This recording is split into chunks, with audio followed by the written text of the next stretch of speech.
নমস্কার বন্ধুরা, আলপনাস কুকিং স্টাইলে আপনাদের সবাইকে স্বাগত। আশা করি আপনারা সবাই ভালো আছেন। গরমের সময় আমাদের কোনো কিছুই খেতে ভালো লাগে না, মুখের স্বাদটা যেন কেমন পাল্টে যায়।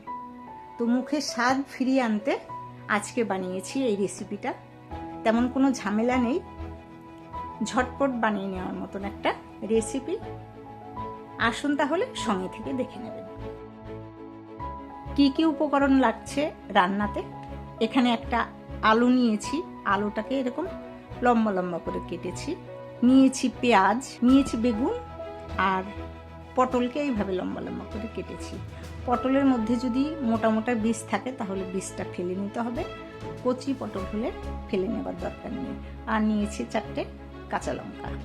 এইবার এর মধ্যে 200 গ্রাম ধুয়ে বেছে নেওয়া চেলা মাছ দিয়ে দিলাম। আপনারা যে কোনো ছোট মাছে ওটা বানাতে পারেন। এইবার এর মধ্যে দিয়ে দিলাম 1/2 চামচ লবণ, 1/2 চামচ হলুদ, 1/2 চামচ লঙ্কা, 1/2 চামচ ধনের গুঁড়ো, 1/2 চামচ জিরের গুঁড়ো, আর একটা বড় সাইজের টমেটোকে এইভাবে পাতলা পাতলা করে কেটে নিয়েছি, মাঝখানের বীজটাকে ফেলে। এইবার এর মধ্যে 3 টেবিল চামচ সর্ষের তেল দিলাম। এখন সব কিছু ভালো করে মাখিয়ে নিচ্ছি।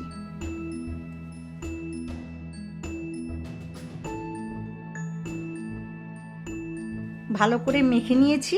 এটাকে এখন 10 মিনিটের জন্য আমি ঢেকে রেখে দেব। এইবার কড়াইটা ভালো করে গরম করে নিয়ে এর মধ্যে কয়েক ড্রপ সর্ষের তেল দিলাম।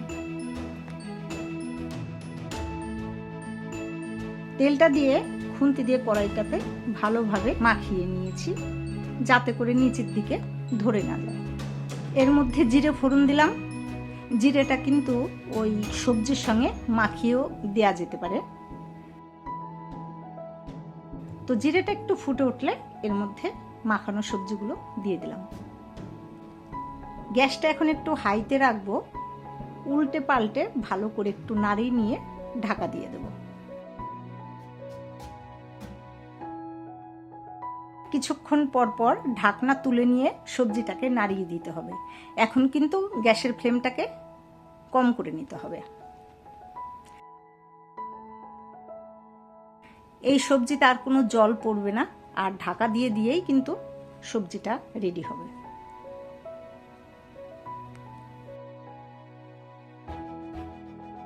এইভাবে যতক্ষণ পর্যন্ত সব সবজিগুলো নরম না হয়ে গলে না যাচ্ছে ততক্ষণ পর্যন্ত কিন্তু ঢাকা দিয়ে দিয়ে এইভাবে রান্না করতে হবে। আর অল্প একটু লবণ দিলাম, কারণ লবণটা আন্দাজে দিয়েছিলাম। এই তরকারিটা কিন্তু লবণ আর ঝালটা কিন্তু পরিমাণ মতো না হলে ভালো লাগবে না। তো নিজেদের পছন্দ মতো ঝাল আর লবণটা দেবেন। আর এইভাবে ঢেকে ঢেকে রান্না করতে করতে দেখুন চারদিকে বেশ তেল ছেড়ে এসছে। তো এই সময় গ্যাসের ফ্লেমটাকে একটু বাড়িয়ে দিয়ে নেড়ে চেড়ে নামিয়ে নিতে হবে। আপনারা যদি একটু বেশি ঝোলঝোল খেতে পছন্দ করেন অল্প পরিমাণ জল দিয়ে বানাতে পারেন। আমি কিন্তু এইভাবেই মাখো মাখো বানিয়েছি। এটা কিন্তু ভাতের সঙ্গে মেখে খেলে খুবই ভালো লাগে, কারণ বেগুন রয়েছে, পেঁয়াজ রয়েছে, এগুলো সব গলে একদম মাখো মাখো একটা ভাব হবে। এইভাবে আপনারা বানিয়ে খাবেন, খুব ভালো লাগে। আর রেসিপি যদি ভালো লেগে থাকে চ্যানেলকে সাবস্ক্রাইব করবেন, ফেসবুক থেকে দেখলে আমার পেজটিকে ফলো করবেন। ভালো থাকবেন সবাই। আবার আসবো এরকম নিত্য নতুন কোনো রেসিপি নিয়ে।